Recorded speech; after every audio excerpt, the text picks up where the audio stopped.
એક તરફ અમદાવાદની ખ્યાતિ હોસ્પિટલનો વિવાદ હજુ શાંત થયો નથી, ત્યાં બીજી હોસ્પિટલ વિવાદમાં આવી ગઈ છે. અમદાવાદના બાપુનગર વિસ્તારમાં આવેલી કાકડિયા હોસ્પિટલમાં એક દર્દીને સ્ટેન્ડ મૂક્યા બાદ તેનું મોત થઈ જતાં પરિવારજનોએ હોબાળો કર્યો છે. પ્રાપ્ત વિગત અનુસાર અમરાઈવાડી વિસ્તારમાં રહેતા અમરવિંદભાઈ નામની વ્યક્તિને ગત રાત્રે દુખાવો ઉપડતાં હોસ્પિટલમાં સારવાર માટે લઈ જવામાં આવ્યા હતા.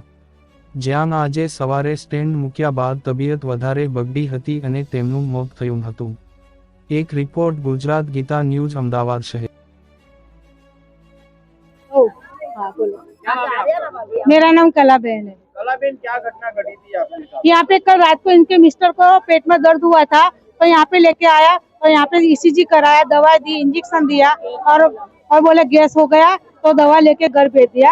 सुबह बोले रिपोर्ट देखने आ जाना, तो सुबह ये लोग आए। सुबह रिपोर्ट देखा तो डॉक्टर ने तो तुरंत बोल दिया इनको तो अटैक आया, इनको तो एंजियोग्राफी करना पड़ेगा, इनको तो सुई लगाना पड़ेगा, स्टैंड रखना पड़ेगा, ऐसा बोला। अब ये अकेली औरत आई थी, उसका देवर साथ में आया था, बराबर। और जब बोले कि इतना इतना पैसा होगा, ज्यादा पैसा होती है, तो बोले कि मेरे पास इतना पैसा है ही नहीं, बराबर। मैं तो लारी चलाती हूँ, इसमें हमारा गुजरात होता। तो उसको डॉक्टर ने बोला ठीक है, कोई वादा नहीं, आयुष्मान कार्ड होगा तो उसमें कर दूंगा हम, आप चिंता मत करो। तो ये उसका देवर लेने गए। तो मेरा कहने का इतना मतलब है कि जब मरीज यहाँ पे था, अकेला था, इन दोनों को भेज क्यों दिया? तो उनको बोलना चाहिए ना, तो वडील को। हाँ हाँ हाँ, कोई बुजुर्ग हो तो उसको बुलाओ, नहीं बुलाया, ये लोग लेके आया, तुरंत एंजियोग्राफी कर दिया, तुरंत स्टैंड करा दिया। जब कर रहे थे वहाँ उसका इतना डैमेज, नस नस कट गई, बड़ा। डॉक्टर ने भी बोल दिया कि हमारे से ये भूल हो गई, ऑपरेशन करके लाए तब तो अच्छे थे, फिर 5 मिनट के बाद डॉक्टर सब बोलने लगे कुछ हो गया, ज्यादा श्वास चलने लगा। और इसका बोला कि इसको चाय बिस्किट खिलाओ, मरीज को चाय बिस्किट खिलाओ। ये लेने गई तो बोले नहीं, अभी ने बाद में खिलाना, और ये लेके आई। तो हमने बोला कि ज्यादा हो, अगर आपसे कुछ ना हो तो हमें छुट्टी दे, तो हम यूएन मेहता में ले जाएंगे। तो भी इन लोगों ने छुट्टी नहीं दी। कितनी बार बोले नहीं, 15 मिनट रुक जाओ, 2 घंटे रुक जाओ, 3 घंटे रुक जाओ, तो भी इन लोगों ने कुछ किया नहीं। अंदर किसी को जाने नहीं। जब ऑपरेशन करके आया था तो यहाँ पे हाथ में खाली सुई लगी थी, किसी और जगह सुई ना। और थोड़ी की देर के बाद हम देखने गए, मर गए, तो यहाँ पे नली थी, यहाँ पे नली वेंटी पर डाल दी। क्या लगता है ये जो घटना घटी है डॉक्टरों के कारण ही घटी है? हाँ, डॉक्टर ने नस काट दी, आपको बता रही हूँ। डॉक्टर ने नस, ऑपरेशन होता है, उसने स्वीकार किया है कि मेरे से नस कट गई है, डॉक्टर ने काट दी। यानी ये पूरी जो गंभीर जो बात है पूरे डॉक्टर के कारण ही हुई है। हाँ, डॉक्टर ने ही बेदरकारी है। डॉक्टर ने चाय का बोला, सुलगाते हैं, उसके बाद 3 या 4 घंटे बाद चाय नाश्ता का बोलते हैं, उसने तुरंत कैसे चाय का बोल दिया? 10-15 मिनट में चाय नाश्ता करवा दो। कैसे उसने चाय नाश्ते का बोल दिया? इतना मैं लेने गई और वापिस आई तो अंदर ही नहीं जाने दिया। क्योंकि एनेस्थीसिया से बेहोश हो जाते हैं इंसान।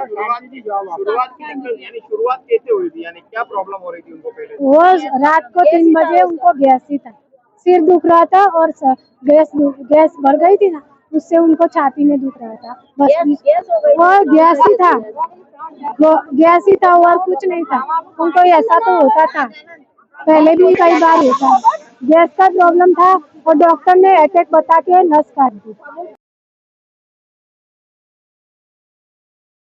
બની હતી અને હવે મેનેજમેન્ટ શું નિર્ણય લીધો છે? મેનેજમેન્ટમાં હવે દાખલા તરીકે રાત્રે અરવિંદભાઈ પરમાર જે અત્યારે જે અહીંયા છે એ રાત્રે પેશન્ટ તરીકે આવેલા, પછી પાછા હવે એના જતા રહ્યા, પાછા જતા રહ્યા, એટલે નોર્મલ એટેક હતો, પછી એમને કંઈક 2 ફેસની સાથે પેકિંગ કર્યું છે, એટલે એમાં એટેક હતો એવું ડૉક્ટરનું કહેવું છે। એવી એટેક હતો એટલે એની એટેકમાં મેઇન જે નળી હોય એ મેઇન નળી બ્લોકેજ હતી, એટલે એ નળી ખોલી, ડૉક્ટરે ખોલી પાછી હરખું કરી અને પાછું એને જે પેશન્ટ છે એ બાથરૂમમાં બી ગયા, જઈને આવ્યા, એ વાતો બી કરી, પછી પાછું નાનો મોટો કંઈ એટેક આવ્યો એવું ડાક્ટરનું કહેવું છે, ટેકનિકલ રીતે। અને પેશન્ટ એક્સપાયર થયા। મને એમના સંબંધીએ મને ફોન બી કર્યો હતો, સાડા 3 સવા 3 કે ભાઈ સવારે કોઈ ડાક્ટર હાજર નથી। મેં ફોન કર્યો એટલે કાર્ડિયોલોજી ડૉક્ટર પોતે હાજર હતા, પેશન્ટની સાથે બેઠા હતા, એટલે મેં પાછો એનો ફોન કરીને કીધું 7-8 મિનિટ પછી કે ભાઈ ડૉક્ટર ત્યાં હાજર છે અને સારવારની કામગીરી ચાલુ છે, એટલે જે કંઈ થાય એટલે બચાવવાના પ્રયત્ન સ્વાભાવિક છે. હવે અમે તો અહીંયા સિસ્ટમ એવી છે કે કોઈ પણ દર્દી ઇમરજન્સીમાં આવે એટલે પહેલા સારવાર સીધી જ કરવી છે. કોઈ દિવસો કે પૈસા છે કાર્ડ છે કે નથી એ કોઈ દિવસ કરતા નથી. અમારી તો સંસ્થાની આ વર્ષો પરિવારજનો બેદરકારીનો આક્ષેપ કર્યો છે ડોક્ટરો ઉપર. આ અંગે મેનેજમેન્ટ શું કાર્યવાહી કરી છે? એ અમે તો એવું કહેવા માંગીએ છીએ કે બે આ પોસ્ટમોર્ટમ કરાવડાવો અને પોસ્ટમોર્ટમ થશે અને એમાં જે કંઈ નીકળતું હોય ને જે કાયદેસરની કાર્યવાહી થોડીક થશે એમાં અમે એમાં સપોર્ટ કરવા તૈયાર છીએ.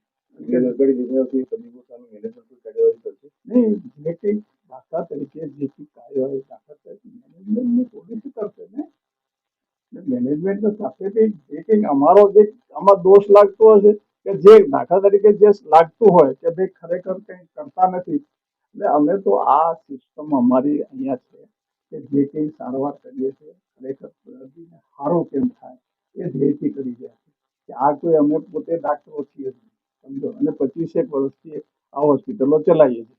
નરેન્દ્ર મોદી સાહેબે ઉદઘાટન કર્યું તો તમે જોઈ શકો છો. અને પછી પાછું ત્યાં બીજી કોઠિયા હોસ્પિટલ બી છે. એટલે અમે અમારું આ પ્રયત્ન છે કે પોલીસ કહે છે પરિવારજનોને શું આશ્વાસન આપો છો? તેમને ન્યાય માંગે છે તો પરિવારજનો તો સ્વાભાવિક છે કે એનું કોઈ માણસ એક્સપાયર થયું હોય તો ગમે હોય ઉંમર હોય નાની હોય કે મોટી હોય દરેકને દુઃખ હોય સ્વાભાવિક વસ્તુ છે. એટલે અમે એને કહીએ છીએ કે તમે પોલીસ તમે પોસ્ટમોર્ટમ કરાવો અને એનું જે લાગતું હોય જે રિપોર્ટ લાગતો હોય જે કાયદેસર કાર્યવાહી થતી હશે તો પોલીસ કરશે. આજરોજ શહેર કોટડા ખાતે આવેલ કાકડી હોસ્પિટલમાં એક દર્દી હતા જેમનું નામ હતું અરવિંદભાઈ પરમાર અને તેઓ અમરાઈવાડીના રહેવાસી છે. આજે એમનું અહીંયા વહેલી સવારે જ્યારે એમને છાતીમાં દુખાવો પડ્યો હતો તો એમને અત્રે હોસ્પિટલ ખાતે લાવવામાં આવેલા હતા. હોસ્પિટલના ડૉક્ટરે એમની પ્રાથમિક સારવાર દરમિયાન પરિવારજનોને જાણ કરેલી હતી કે જે આ અરવિંદભાઈ છે એમને હાલમાં હૃદયનો હુમલો આવેલો છે અને ત્યારબાદ એમનું જે આગળની મેડિકલ તપાસણી કરતા એમાં એમના જે એક હૃદયની એક નળી હતી એમાં બ્લોકેજ હતું. તો ગ્લુકોઝનું તાત્કાલિક ઓપરેશન કરવું જરૂરી હોય એ અંગેની એમને સમજ કરી અને ત્યારબાદ જે અરવિંદભાઈ છે એમનું ઓપરેશન કરવામાં આવેલું. ઓપરેશન બાદ છે એ એમની મેડિકલ કન્ડિશન થોડી ક્રિટિકલ થયેલી હતી અને એ ક્રિટિકલ કન્ડિશનના કારણે તેઓનું મૃત્યુ નીપજ્યું હતું.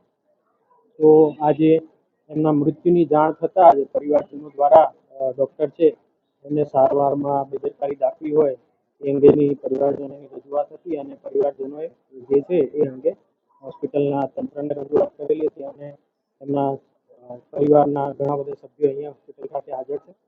બનાવની જાણ થતાં જ પોલીસ પણ તાત્કાલિક કાકડી હોસ્પિટલ ખાતે પહોંચેલ છે અને હાલમાં જે છે પરિવારજનોને એમના મૃત્યુનું જે કંઈ એમના ડૉક્ટરો તરફથી જે પણ તે બેદરકારી કે જેના પણ એમના જે આક્ષેપો છે એ બાબતે એમને અત્યારે હાલમાં જે એમના પરિવારજનનું મૃત્યુ થયું છે તો એનું અકસ્માત મોતની જાહેરાત જે છે લેવામાં આવી રહી છે અને ત્યારબાદ એસડીએમ એક્ઝિક્યુટિવ મેજિસ્ટ્રેટની હાજરીમાં આ જે મરણ જનાર છે એમનું ઇન્ક્વેસ્ટ પંચનામું કરી અને આગળની પોસ્ટમોર્ટમની કાર્યવાહી કરવા માટે મોકલી આપવામાં આવશે.